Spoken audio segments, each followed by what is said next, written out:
Hello everyone, good day to all of you. I wanted to give a review today and talk about the Wolfpack Armory Plan B adapters. So I'm going to be talking about their suppressor adapter, like their low profile one, which is what I have here on this Cat WB718, which I did do a separate video on that if you're interested. And also going to talk about their muzzle devices, their Night Howler as well as their recessed Night Howler. They're doing a lot of interesting stuff with a lot of those. The execution is pretty good in most cases, but there is a few exceptions, especially with their muzzle devices themselves, that I do want to talk about here. So I wanted to start on their adapter itself. It's just this little steel portion you can see barely sticking out. You can kind of see there's what look kind of like castle nut flats, notches there for installation. Just a little tricky, I will say. I'll talk more about that later, but what I really like about this is just how truly low profile it is. You can just see it barely adds any length to it. Now, of course, it's not very much in the grand scheme of things, but a little bit shorter, which is kind of cool. Discussing the installation, like I was saying, you do have these little notches you can see, which you can put a wrench into, like kind of like what you use for an AR castle nut, but this is a slightly different diameter. But you can actually use a AR castle nut wrench if your suppressor has wrench flats. So that is the direction, that is the route that I went, because I didn't want to pick up another wrench. So for me, and it's a little awkward if you do it this way, but it just saves on some tooling. I took my AR castle nut wrench, actually locked that into a vise, and then I just kind of sat it against the suppressor like this, and then using the wrench for the suppressor's wrench flats, I just torqued off of that, and it actually held everything perfectly. Was able to torque this to spec. I believe that's 35, 45 in foot-pounds. I'm forgetting exactly what it is, but it is torqued to spec, and I've had no issues with it walking off or anything like that. And yeah, it's been holding up good. You can see I have a witness mark here. If you're seeing what looks kind of like rust around here, that is not actually rust. I will say the finish on here has been holding up really well. That brown stuff is just copper anti-seize, because I did apply a pretty generous amount, and some just kind of squeezed out there when I torqued it down. So not really concerned, just kind of on there, kind of baked on after shooting it a bunch. Next up, I did want to touch on the carbon seal effectiveness. So all of this is Plan B compatible, so you could use this with any combination of muzzle devices. And their taper on here, it's pretty effective. I'm actually going to show you with this upper here, because it has less rounds on it. It's easier to see. So you can see, of course, there's the taper again, just right there. You can see, of course, the taper itself, nice and clean. Now, you can see ever so slight an amount of carbon behind the taper. It's not very much. I haven't had any issues with it getting carbon locked on. Granted, I do take it off pretty frequently because I switch it between most of my 5.56s, but you do see just that little bit right there. So that might be a point of concern. I'll keep an eye on that in the future.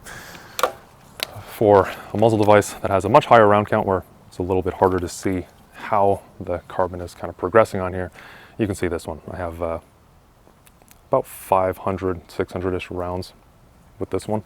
Next up, I did want to touch on the muzzle devices themselves. So they make two types of muzzle devices. They make the Night Howler, which is this one. Now the recessed Night Howler in specific is super cool, I think.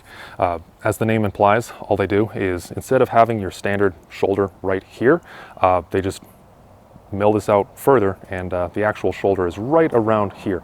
So an easy way to check this and to kind of see the difference is if you look at the difference between where these the cuts for the actual flash hider are right here. If you look at that compared to the crown, here we go. It was pretty badly backlit, so just using a flashlight. So you can see, look at where the crown of the muzzle is compared to, like I said, these holes right here. You can see it's pretty much just right there, right is where these holes end, is where the crown sits. Comparing that to the standard Night Howler, which is what I have on here, you can see it's not too terribly different, but just ever so slightly further back.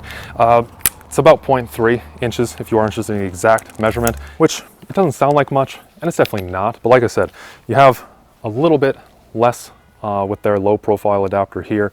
You have a little bit less with that recessed Night Howler, and you kind of get a decent amount of overall length savings with all of that combined. So these recessed Night Howlers, I really like them, especially for the longer barrels like this. This is a 16.5. Something you might want to consider though is on some of the shorter barrels, for example, this 10.3 inch is, like I said, that's 0.3 inches shorter. You're bringing the suppressor blast baffle that much closer to the muzzle itself. So if you're worried about baffle erosion, you might, especially on these shorter barrels, you might see more on the recessed version. I'm not concerned about it at all on a 16 inch or longer, actually slightly.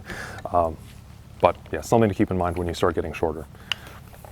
Now, one complaint, pretty big complaint actually, I do have with these Night Howler flash hiders. Personally, I am okay with it on the recessed version because I'm always shooting suppressed, but is something to keep in mind regardless. These are supposed to be flash hiders. As far as the practical performance though, I would not regard these as an actual flash hider at all. So a couple days ago, when I first started planning out and doing this video, I took out both this 10.3 as well as my 16.5, a different build, but the exact same specs as the upper I was showing you. Just Lake City MA55, and let me just show you how it did. It was right at sundown when I recorded all that with the 10.3 and the 16.5.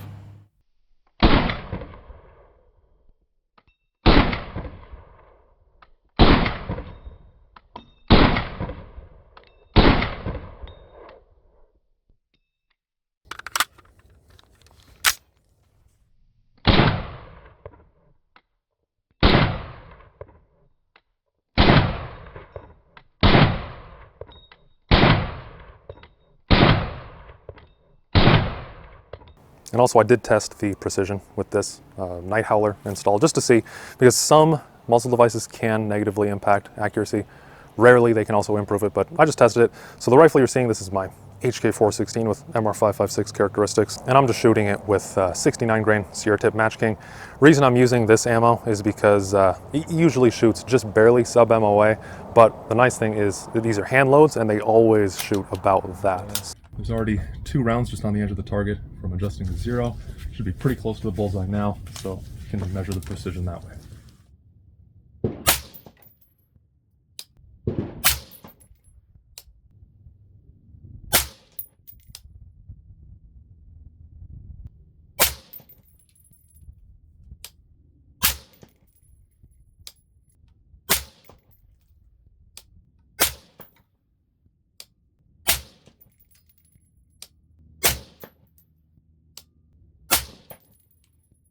So as you can see, just about 0.9 MOA. It's really good. Last time I shot this, it was actually, I think, 0.89. So it's virtually identical. So that's good. There's pretty much no difference as far as the precision is concerned, which is what I wanted to see. Now, a couple weeks ago, I actually did a full video just testing all the flash hiders, muzzle brakes, linear comps that I had on hand. And even on this 10.3, pretty much every other, or actually literally every other flash hider I had, even the A2 birdcage, just did light years better than this one. I don't know exactly what it is that causes the issue with this. Another thing, just offhand, that I do find kind of weird about this when it's unsuppressed is it almost feels muzzle brake-ish, where I'm actually getting a fair amount of blast to my face, which this is the only flash hider I've really experienced with that with, so very odd there. But one thing I was thinking is maybe it has to do with the, and we're still clear here, but the bore size here is pretty large. I think they say it's a 0.46 approximately, compared to a lot of the other 223, 556 flash hiders. They are larger than 556 generally, but they're usually not that large. Another thing that might be causing the issue is just the shape, I was thinking, of the slits here, because if you compare that to something like the A2, it's much more of a sort of like a sharper shape around the edges. One last thing I did want to note on their Night Howler muzzle devices is these do have 13/16 inch wrench flats, which is the same as reared in, which is really cool. Makes it easier. You don't have to get a bunch of wrenches, which like I was saying, I don't like to have way too, just every crow foot imaginable, even though I kind of already do at this point. But another cool thing is it is accessible when the suppressor is installed.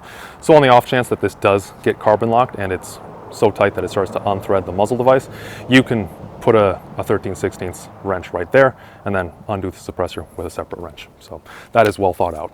And same applies to the recessed version. Really the only difference, like I said, with the recessed version is it's just the shoulder is further in, just so it sits a little bit over the barrel.